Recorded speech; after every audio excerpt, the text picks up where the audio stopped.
How do I get myself involved in these situations? It's Friday night. I could be doing anything. Playing ball, hanging out with Jason, Ricky, Chris, whatever. But not me. Instead, I'm out with Maya. I wonder where our waiter is. Relax. We just got here.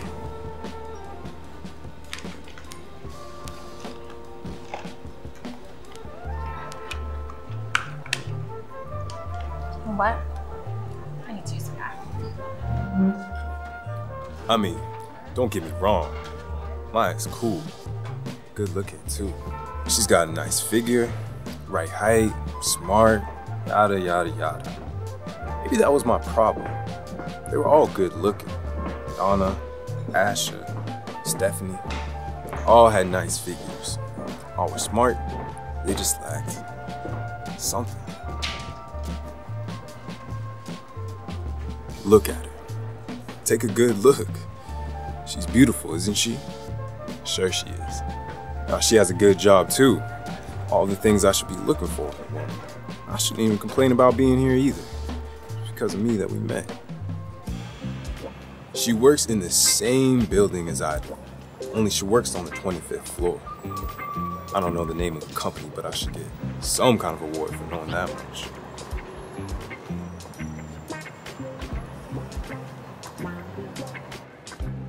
Hold the door, hold the door. I first noticed her when she was running for the elevator. The doors were about to close and she ran across the lobby to try and make it in. Damn it. I didn't even see her face. Take your time, I got you. All I saw were those smooth legs mounted on high heels. I'm coming. Thick thighs, wrapped in a pair of black dress pants. From the front, I'm coming. I just knew what was going on behind her. When she got on the elevator, she didn't give me more than a glance and a quick. Thank you. Tuesday, when I was coming back from lunch, I saw her going into the building. I caught up with her without her noticing.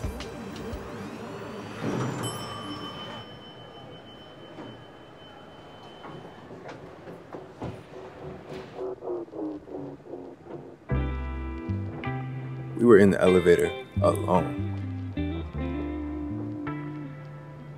Somewhere between the 10th and 15th floor, I made a comment. I really like that hairstyle on you. Thank you. Or was it?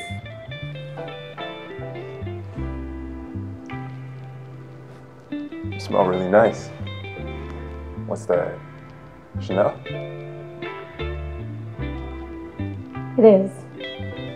Thank you. You're welcome. Who knows? My name is Thomas.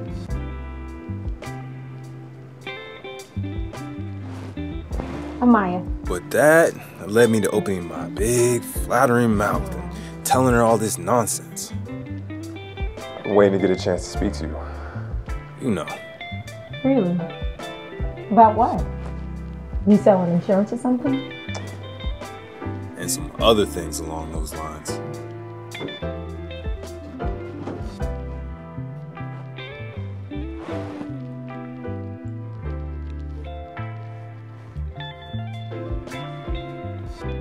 I didn't think she'd buy it, but it worked.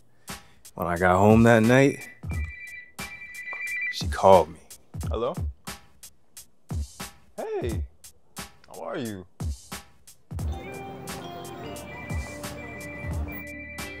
Then she called me Wednesday morning to find out what time I was leaving for work. so we could take the train together. Thursday, she came down on my job and told me she wanted to meet for lunch. So this is where you work, huh? What was that about? After work, we walked to the train station together. And she decided to take the same train I did home.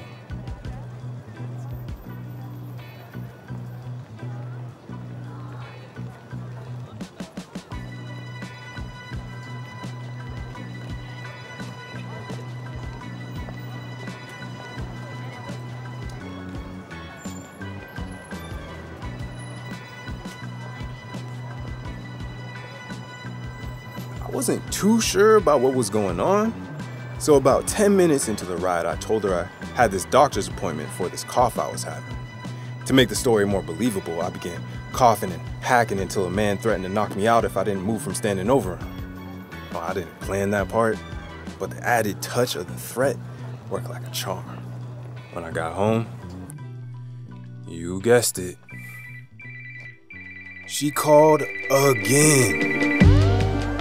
Hello? This time, she not only put on her concerned woman's voice and inquired about my cough, but also began questioning why she always had to call me. No, it's not like that. I call first sometimes. She said, I want to know what you want. What are you looking for? I am no newcomer to this, so I knew where this conversation was headed. The truth is, no matter what answer I would have given her, it would have been the wrong one. A selfish one. Anyway, this was just a way to get me to open up and talk about something other than what she had on at the moment.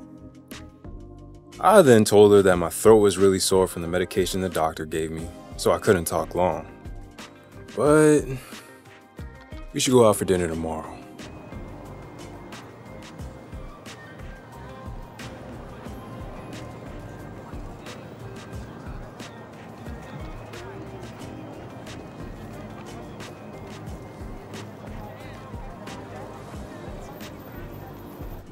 That's how I ended up here. 4 days of relentless probing conversations, lunches, and train rides. She looks good, even now. But it's different. Before, when I didn't know her, I couldn't stop thinking about her. How good her legs looked in skirts and heels. How good her thighs looked in any outfit. How good her butt looked in tight pants. And how good her breast looked in a push-up bra with a low-cut shirt. Oh my goodness. The bathroom situation is crazy. So what were we talking about? Oh yeah, right. Right, it was crazy. So this one time I was I guess in all this, I didn't factor in that if I took the legs, thighs, butt, and breasts out, that I have to bring her along too. I can just imagine what the guys were doing right now. You know, they're probably watching the game, eating pizza and making plans for a late night visit to some girl's house. I was the only one always out on a Friday night, spending ridiculous amounts of money for a decorated plate where the vegetables were larger than the meat. Man, get your feet down. You're how I'm supposed to get comfortable. Oh, man, get your nasty feet off my man's table. I could tell you how their entire night would go. You got problems or something. They would be at Chris's apartment, sitting on the sofa, and Ricky would start outlining his utopian society, where men always had some way of identifying if women were single or not. Oh, man. This cat's trash, bro. Forget this game, man. Forget this game. Just hear me out for a minute. I feel like every man should know straight off the bat if a woman is single or not. Here you go again with this. Bro, it would eliminate, for one, any man ever getting lied to. And for two, it would just save you meaningless time having these conversations with women you know you're not gonna have sex with. I can't hear you. Shut up. I'm trying to get this girl I met on the mail route to come over.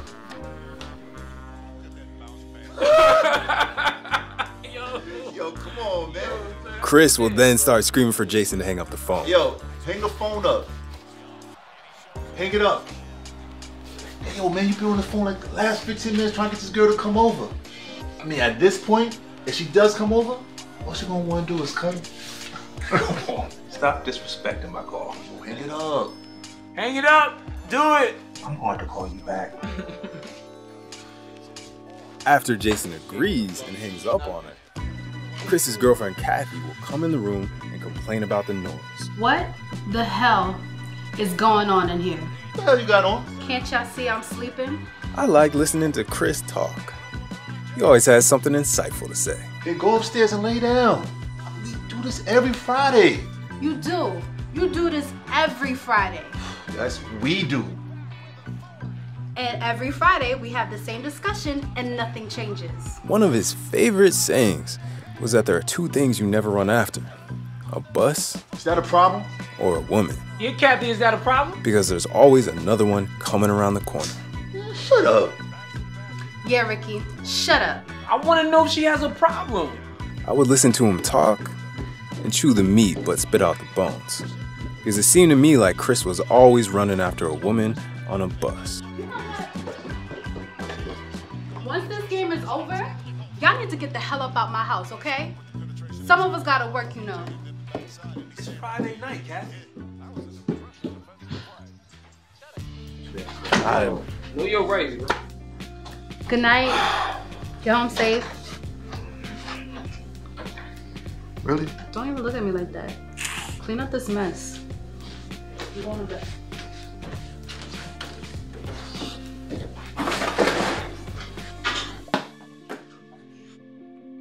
After the game is over, Jason and Ricky will leave and go to the bar. After an hour or two, they will call Chris.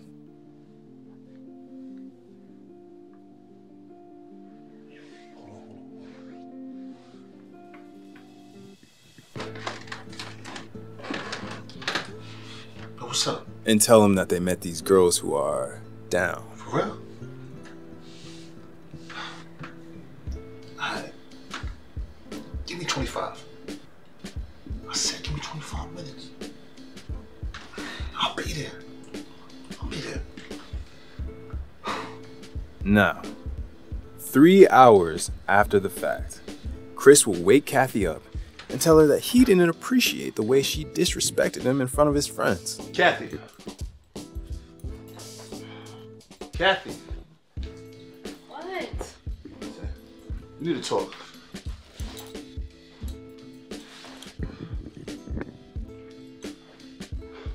What are you doing? Well, look, I'm doing. I'm getting out of here. Why? Say, I don't like the way you keep my boys out earlier. Your boy. Uncalled for. Uncalled for. Every Friday we do the same garbage. Every Friday. What? Why are you leaving though? I need to clear my head. Nah, hold on a second. We're gonna talk. Hold on. So you really about to leave? What it look like? What it looks like? It looks like a little boy running away. That's what it looks like. Yeah. Why don't you act like a man for once in your pathetic life, huh? You wanna go out and hang out with your boys? You be in my house? You eat my food? You're driving my car? Kathy, not being the brightest woman, will start a 4-alarm argument.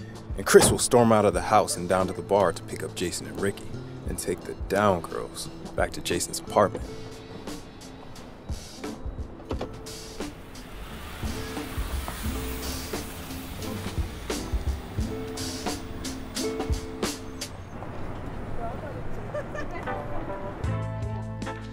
Once there, Chris will be hesitant about cheating on Kat.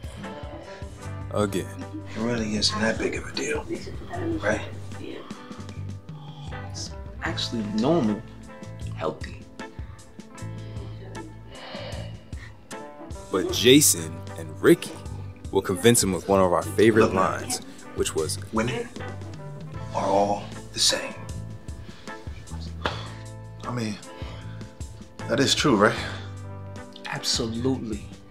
don't ask us what that meant. But the phrase had taken on an almost universal meaning which we could use in any situation to ease our minds of any responsibility. Excuse me, just want to talk to your friend. You just going to ignore me the whole night? Oh, come on, come real quick. She'll be back. How was she?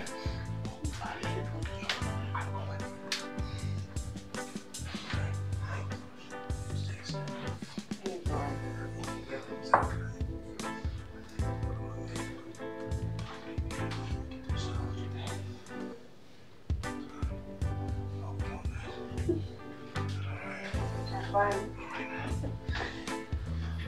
So you're just gonna leave me sitting here by myself?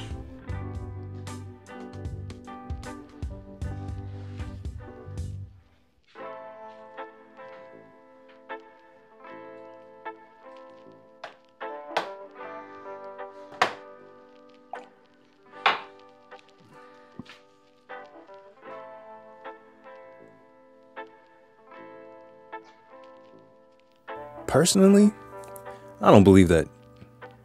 Wait, hold on. Maya's talking. Again. And my dad always said, like, if Note to self. Remember to nod and smile. Agree with any point she makes, but most importantly, don't forget. Don't stare, but just take quick glances at the woman sitting behind her. Thank God the food is here. oh wow, Maybe she'll just eat. We can be quiet. this looks amazing. Yeah. No, it looks great. I mean, you know, lately I got a recipe. Yeah, like I was saying, I don't believe that all women are the same. For the most part, it was never them. It was me. The truth is, I never met one woman that I actually liked more than just liking her. Johanna was perfect, except she needed too much attention. It was like dating a 10-year-old who had the star role in a school play. Penmanship, which was a load of shit because my penmanship is perfect. I'm a damn typewriter when it comes to that crap. And then the board had to get involved. Then the president had to get involved. And this is all falling down on me when it really shouldn't. It's crap. Are you even listening to me? I'm listening. Then what did I say? I'm listening. Pascal was good, but she had too much emotional baggage. I felt like I should have been getting paid for our conversation. Me and my ex were together for 5 years, and he just left me flat. Oh, you shouldn't have done that. It really hurt me. I don't think that I've healed from that yet. I just want peace. I hear you. I just wanted a piece too. Anna, she was nice too, but she didn't want any attention. I felt sometimes like I was dating a man.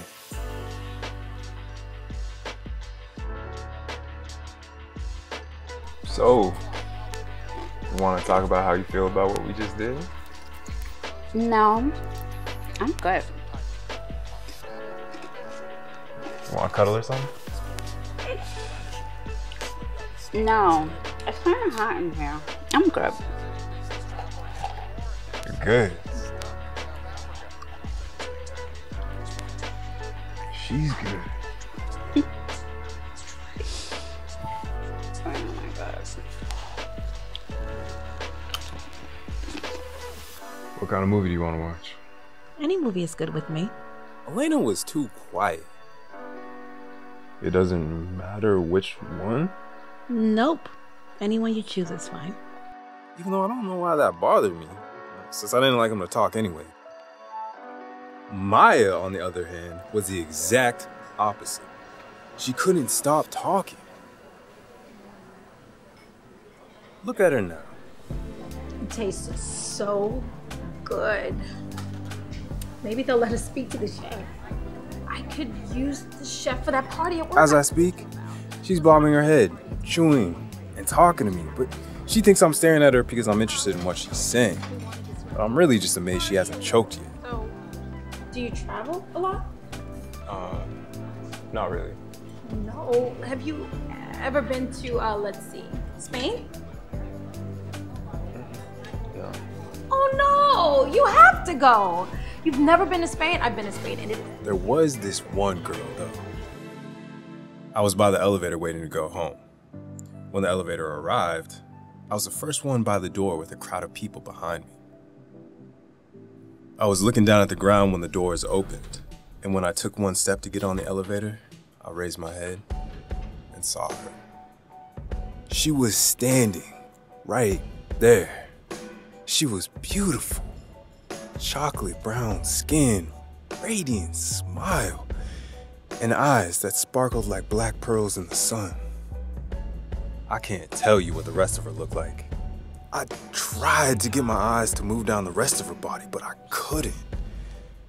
As I looked into her eyes, those sparkling black pearls, I was pulled into another dimension. In her eyes, I saw happiness. Not regular happiness that most people wanted, but the happiness I knew elderly couples possess, who still held hands after 40 years together. Doors are closed. I saw her telling me her dreams and wishes, and me wanting and trying to do everything I could to make them come to pass. Come on, man, get on already. Well, I saw us talking and laughing for years to come. I saw myself wanting no other woman but her. I couldn't see or hear or feel. And then she spoke. She said words that I will never forget. She said, Are you getting on? I don't know how long I was standing there. Are you getting on? But the crowd had grown angry for me blocking the entrance. I got time for this, man. Push me in the elevator. The sound of her voice pierced my numb senses. I could feel the crowd pushing me on the elevator. I fought back. Without turning my eyes away from her, I frantically squirmed backwards as they pushed me forward. As they pushed, I pleaded with them to let me go. Get on the elevator. Back. I couldn't hear anything except the sound of her melodic voice crashing through my head. The hands of the crowd didn't even feel like hands, but like some kind of force of nature pushing me forward. I fought it with every bit of strength I had left in me. With the thought of the doors closing and me being left on that elevator, I was finally able to muster enough strength and turn away and get to the back of the crowd. I never told anyone about it. I never even mentioned her to my mother when she would lecture me about being 30 and not married.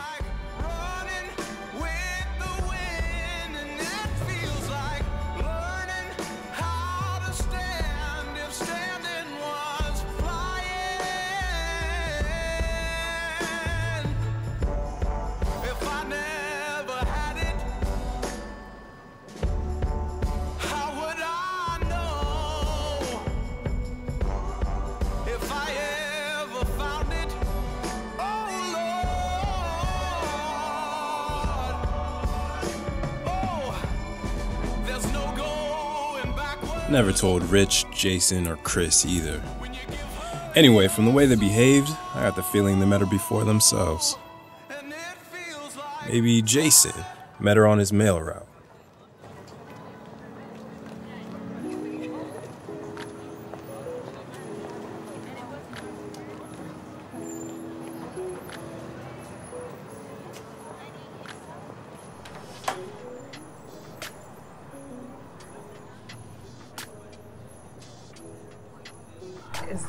Is that for me? I think it might be. Well, if it's mine, can I have it?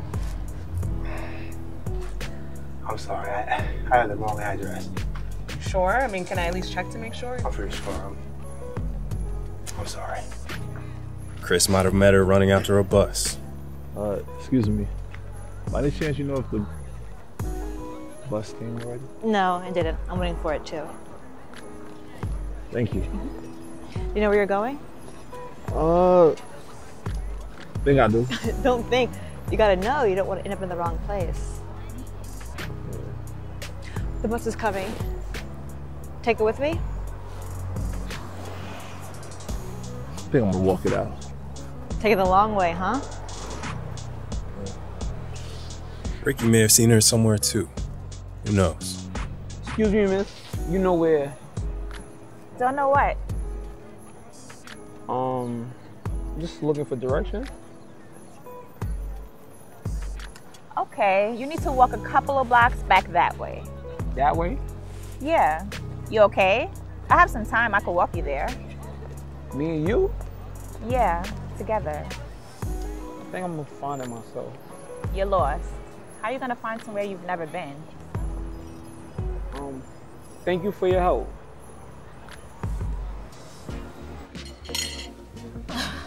Oh my goodness.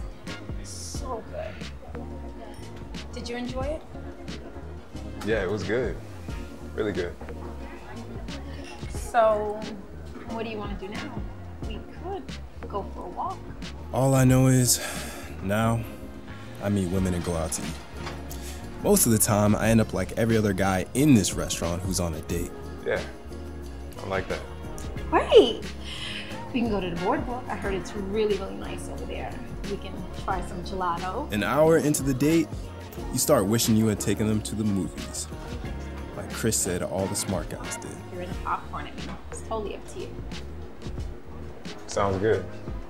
Great. I'm just gonna use the restroom real quickly.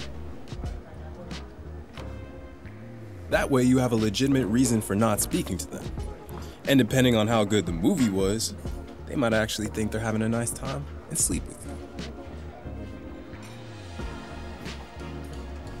Now, I date women like Maya.